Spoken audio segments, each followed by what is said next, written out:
All right, here's this one. Oh, I just got really nervous. Oh, it's beeping. What does that mean that it's beeping? Oh, it's on the second line. What does that mean? Come closer. You can go. Why are you so far away? You've been so far away this whole time. I don't know what that means. That's the countdown, babe. That's the countdown? Yes. I'm stressed. Are you manic right now? Maybe. Oh, it's on the third one. Oh, it's on the fourth one. How many are there? It's the last one. It's the last one? Yeah, it says it. Oh my god, I'm so happy. Wow! I've never seen that before. Pregnant. Babe, yes! I'm so happy. We did it, babe. We did it. We did it. First freaking Yes! transfer. I'm so happy. Oh. Oh my gosh, I've literally never seen a pregnant. Oh, it makes me so happy. Wow. Oh my gosh, and this one too. Yes. Oh my gosh. Wow. Wow. I know. We're gonna have a baby. Wow. Let me see your belly.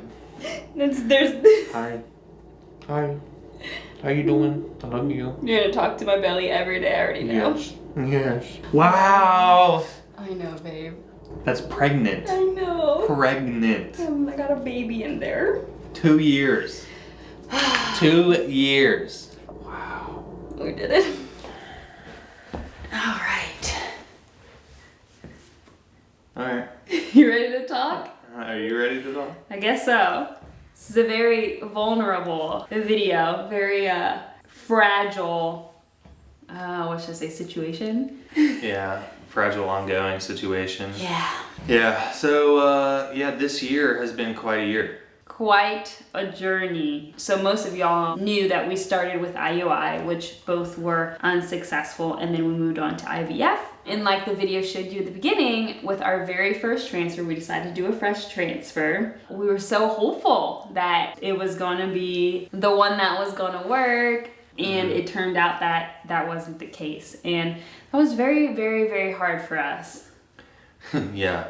Like seeing the positive was everything we had hoped for, everything we had worked for the past few years now. It's been a long time that we've been trying. And so it was like, man, I can't tell you how much of a relief it was. Not just the joy and the excitement and the thrill of, it finally happening, but it was like such a relief that it was like, all right, we can do this. We did it. I know. And also because it was IVF, it meant I was doing more injections, constantly giving myself shots, and I was just like, wow, I just had to do this one time and it worked. And it was just a mix of emotions. So we had 5 embryos when we were going to do the transfer, and then the day we showed up, he told us that we had 3 that were still growing on day 6 that he wanted to see how they progressed before freezing them. So on the day of the transfer, we transferred the best looking embryo that we had. So because we did a fresh transfer, we didn't have time to test that embryo at all to see if it was chromosomally normal. And so we went into that not knowing how the embryo was. And we also decided not to test the rest of the embryos because we were renovating the house, and we were like, you know what? We want to save a little money. And also because our doctor said, because of our age, says that it's okay if we don't test it because our embryos should mostly be normal because of our age. So he wasn't concerned that our embryos would come back chromosomally abnormal at all. And then we felt validated when we did that transfer, and then we got the positive, and things were going great.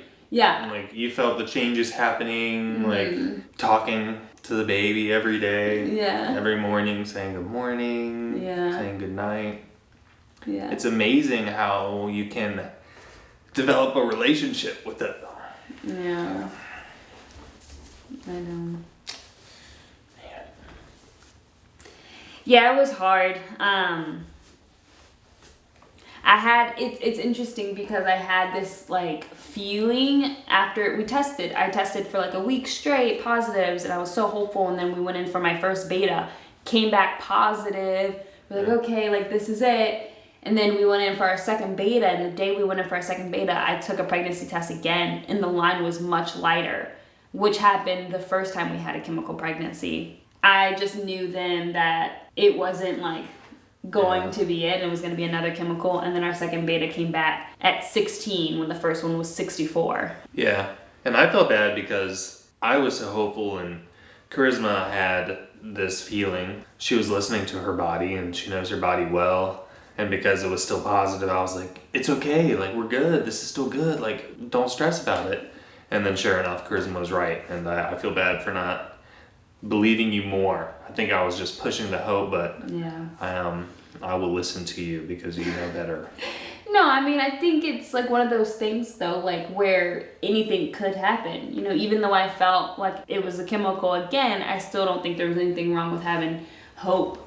Yeah. Because sometimes it's like better to have that than to feel despair the whole time. I was so negative, you know, because I just knew. But I think it's okay that you had that feeling of hope, because I think that's important too. Yeah. People cope differently with that kind of situation. So that one was really rough. It was rough. That was very, very rough. We did not handle it super well. Both of our moms flew in the next day to be with us just because it was just really hard. I just couldn't even talk. Kept crying and crying. I just couldn't talk. And then I just disconnected myself from it. So it's interesting. I just won't let myself feel those emotions. I won't get like super emotional about it because I don't want to go there, because I feel like if I go there, then it's going to be hard to come back from there. Yeah. But we talked about it's important to process things, and we're learning how to figure that out and how to do that. Yeah. So after that, because the fresh transfer ended in another pregnancy loss, we had to do a frozen transfer, and that one just completely failed. Didn't get a positive pregnancy test, didn't have a positive beta. That was a bummer. I was upset, but that one wasn't as hard as the chemical, just because we're so used to trying every month and getting a negative pregnancy test. That we dealt with that for years. Yeah. So you kind of get numb to that one. Desensitized in a way. Yeah. So that wasn't as hard. We've been on a roller coaster with it just because it's been such a challenge. Being there for each other when we're both frustrated and both like feeling like we're at our wit's end it's a difficult thing, you know. And the problem with it is we really just have each other, so we are our support. Thankfully we have our family, and I'm so thankful that our moms were able to just literally drop everything and fly in the next day. That's true. Yeah. It was just so incredible that they were able to do that and help out in that way. Even that's been a journey a bit for us too, like allowing them to be more involved with every step of this, because for a while I think we were kind of like keeping it to ourselves because we didn't just want to put that on everybody, or didn't want everybody to know like how we were struggling. But now we're at a different place where we're keeping everybody very up to date. We're talking about all the trials and tribulations so that when we do need the support, they can be here. And they have been supportive, which has been great. Yeah, it has been really great. It's been hard. I think it's been challenging mentally for us. It's been challenging for our relationship because it's something that we've never dealt with. And so it's just a new challenge, and we're having to find a way to support each other because we both deal with this loss completely different. And we also just literally are feeling things differently too, because you're pumping yourself with hormones. You're going on these roller coasters up and down. Yeah. And I'm not doing all the hormonal up and downs, you know. So we're just literally feeling things differently too. So it's been rough on that point when it comes to the hormones, like having headaches, cramping, just being super irritable, like it's just all over the place. And I know when, I become pregnant, finally, it will be even more intense. So I feel like Cole's getting a little taste of the hormones. And I'm like, Cole's like, I remember one time I was like upset. Cole's like, I don't know if it's you or the hormones speaking. And I'm like, it's the hormones.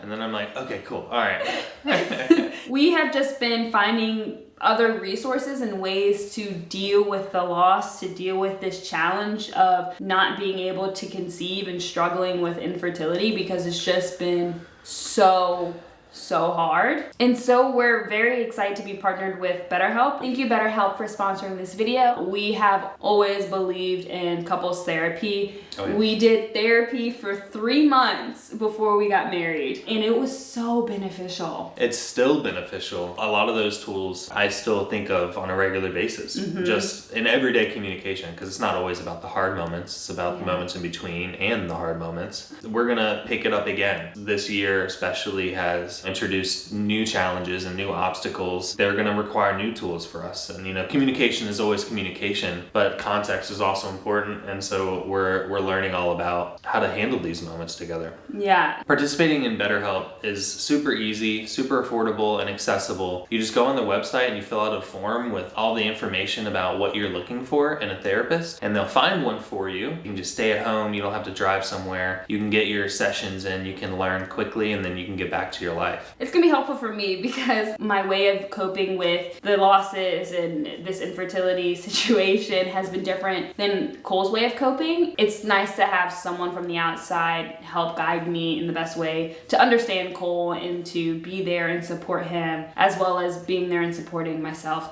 through this journey. Yeah, bridging that gap. I try to put myself in her shoes, and she tries to put herself in my wheels, but it's it can be hard sometimes when you're having your own big feelings to do that. And so bridging that gap with someone who is like, a non-biased third party is like, we found it to be super valuable. Exactly. Again, thank you, BetterHelp, for sponsoring this video and helping us get through the most challenging part of our lives right now. If you're interested in BetterHelp, you can check out the link in our description or the link on this video here. So, where do we go from here? It seems like we've exhausted all of our options, all of our resources, but that's not entirely the case. We still have embryos to work with. There are still some things that we can learn about ourselves and figure out about ourselves that will help guide us in the next steps. We've already gotten more information. So like Charisma, you did a bunch more testing, which was enlightening, but also not enlightening. Yeah, it was kind of like frustrating. So after the failure, I decided that I wanted to do more testing before implanting 2 more embryos. I wanted to give us the best chances possible. We wanted to have the best chances possible, and so did our doctor. So we all agreed that we're gonna do more testing on me to see if it's my body rejecting the embryos and just kind of figure out what the issue is. So I did what did I do first? Well, you did the blood screening. Yes. So the first thing I did was a blood screening where they had to draw like 25 vials of blood, which was a lot. It's a lot of blood. Oh my gosh. I drank so much water that morning. I had a huge breakfast so I wouldn't pass out from all this blood being taken out of me. All my results came back negative except for 2. And both of the results that came back borderline were both results that had to deal with blood coagulation. So my blood clotting. And so I had a slight issue with my S protein. S functioning protein. S protein functional. Yeah. S protein functional came back slightly lower than it should be. According to my fertility doctor and according to my gynecologist, it's very borderline, so it could be the case where it does or doesn't have an effect on my fertility. It's like one of those cases where I just take a baby Aleve throughout my entire pregnancy and it's fine, or I might have to take heparin throughout my entire pregnancy to be fine. So or just part of the pregnancy, like we don't even know. Yeah, or just part of the pregnancy. Or I won't need anything at all. So you don't know, they don't know until I get pregnant, but they don't really think that has an effect on my ability to get pregnant. So that's good news. Yeah. There's that situation that will bring us more answers once I'm pregnant, but me getting pregnant should not be affected by this blood clotting issue. And it basically means that my blood is clotting more than it should. So I'm more prone to blood clots, DVTs, which could lead to pulmonary embolism. But a lot of people with this mild deficiency don't even have problems their entire life. So it's just one of those things that is just there and it's genetic.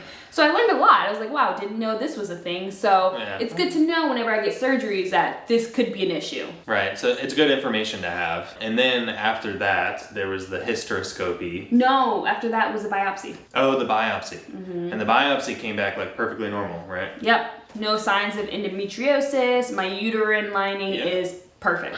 And that was during a mock transfer. And the purpose of a mock transfer is to make sure that we're getting the timing just right and that her walls are receptive to the embryo when a real transfer happens. Yeah. And so during the mock transfer, we learned that nailed it. The timing's great, her walls were ready, which probably means that the last transfers were probably like good timing also. Yeah. But then the last test was the hysteroscopy, where they would go in and actually look at everything inside her uterus and make sure it's all healthy. What they discovered were 3 polyps.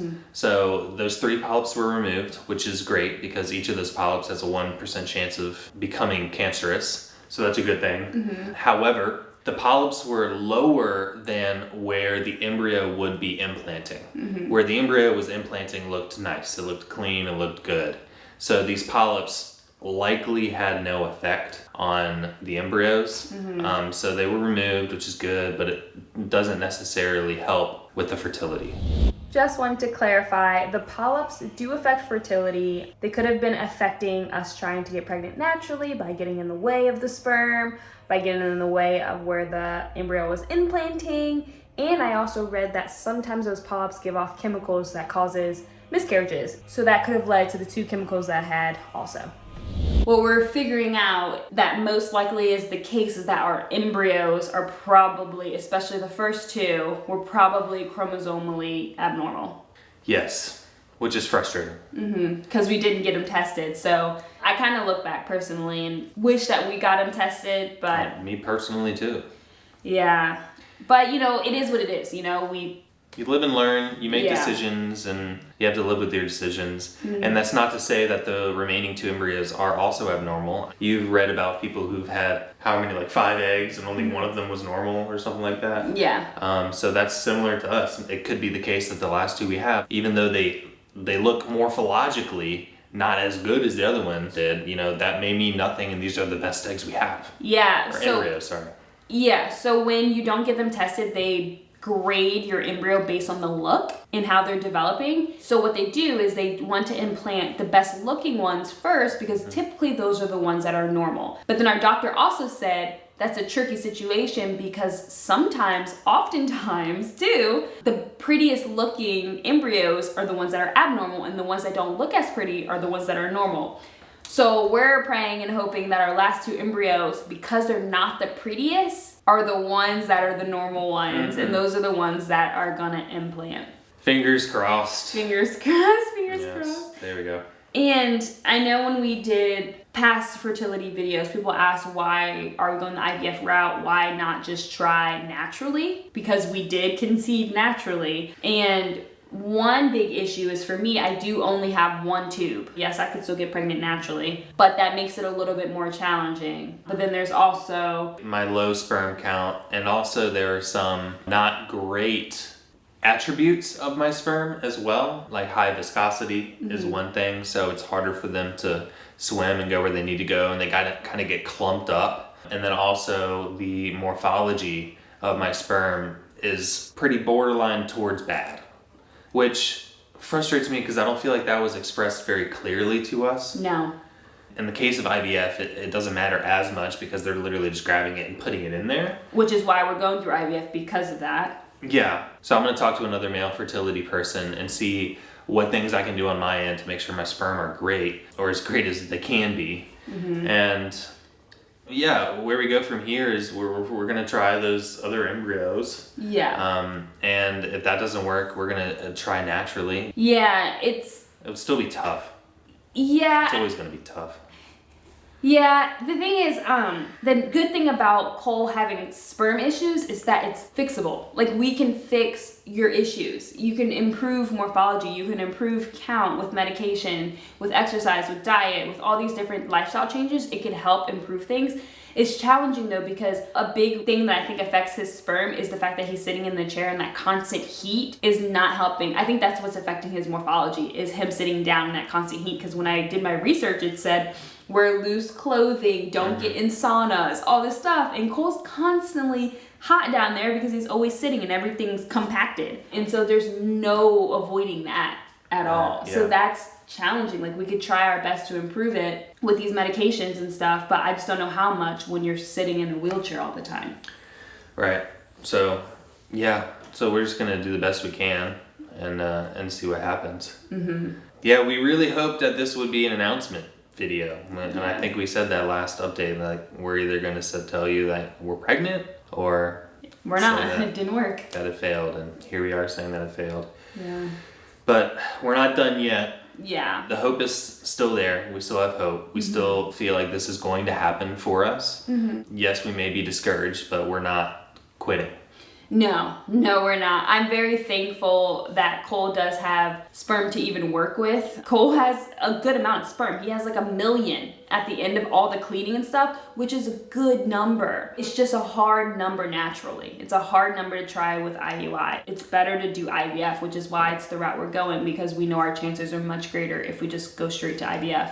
Yeah, but 1 million is a heck of a lot to work with. We're grateful for that. Yeah, absolutely. So yeah, we're just gonna pray that these last 2 embryos are normal and work. And if they aren't, we would definitely have to do another egg retrieval, making more embryos again. But I don't think we're gonna go down that route anytime soon, just because it's so much on my body and I'm just really exhausted by it. Yeah. So I think we're gonna try to get Cole on some medication, me on some medication, so I'm ovulating more to increase our chances, so that we can try naturally until I'm ready again to go down the IVF route, if that's the route we have to take. Yeah, big decisions. It's a lot. It is a lot. And maybe we just need to take a breather for a minute too. Yeah, when that's what we've been doing. We're gonna take several months off before we try again. So it's gonna be a while before we try again. We wanna take a break, we wanna reset, enjoy the holidays with our family, and appreciate where we are in life, because obviously once we introduce children, it's gonna be more challenging. Yeah. It's so hard because the only thing I ever wanted in life was to be a mom, and so it's probably like, it's gonna happen. I know, thank you. It's gonna happen. It's really, really challenging for me. I know. I just want to be a mom. That's all. I want to make you a mom. Thanks. You will. So, we'll see. And just to bring up the topic, because people always ask whenever we do these videos, why not adoption? We have never taken adoption off the table. No, ever. That's always been firmly on the table. Mostly by me too, because I've always told Cole. I mean, I think you were open to it. But I always told Cole, like, I want to adopt a baby. It's always been in my heart to adopt. And so that's always been on the table. It always will be on the table. But I think it's okay to still want your own biological children as well. I don't know what the future holds. We don't know what the future holds. But all options are on the table. We've never taken an option off the table. No, we are optionizers over here. Yeah. So. And I don't need a surrogate either, because I should be able to carry a baby just fine. There's no issues with me carrying a baby. So surrogacy really isn't on the table, because that's not what we need. Yeah, it's not necessary. Well, that's our update. We appreciate all the support y'all have given us along the way. Yeah, we're working on it, y'all. We want it. We want it so bad. Yeah. Yeah, but we're also thankful for where we are in life. We're very fortunate with, the life that we do have. Yeah. We just can't imagine our life without little ones. That's what we both envisioned for our future. Yeah. That's what we want, so. And Sophie wants a sibling. Until then, it's Sophie. Yeah. But she wants a little sibling too. Well, she's sleeping. She's out. She's always sleeping every time we film. She's so out. Yeah. But I'm so sorry that we didn't have better news. You had nothing to apologize for. I know. But we are going to be an aunt and uncle. If Yeah. I mean, because we can practice. I just want to go see them when they have their baby. I'm so excited for that. I'm stoked for them. Oh my gosh. It's quite an adventure they're about to start on. I know. They've already started on it. I know. So we're going to be Aunt Chrissy and Uncle Cole. Charisma wants to call me Dunkle. No, you wanted to call yourself Funkle. Right, because I'm going to be fun, but she's like, but you're disabled, so I'm Dunkle. Dunkle? With a capital D. Dunkle. Because you have the gunkle, the gay uncle, the fun uncle, the disabled uncle. I want to be the defunkle. Defunkle. Disabled fun uncle. Yeah, there you go. I know it's going to happen for us. Mm-hmm. It's just a lot of emotions that we're dealing with. It's a lot to go through. People are like, oh, Charisma looks so tired in videos. Yeah, sure, I am tired because I'm injecting shots into my butt every day, or shots into my stomach. I mean, the amount of shots I've given myself is just... It's incredible. Astronomical. And I'm so grateful. Thank you. Thank you. Putting yourself through a lot. Mm-hmm. We're doing it together. Together. All right, thanks for watching. Love you, babe. Love you too. Thanks for watching. Don't forget to like, comment, share, subscribe, and stay positive. Stay positive. Bye, y'all.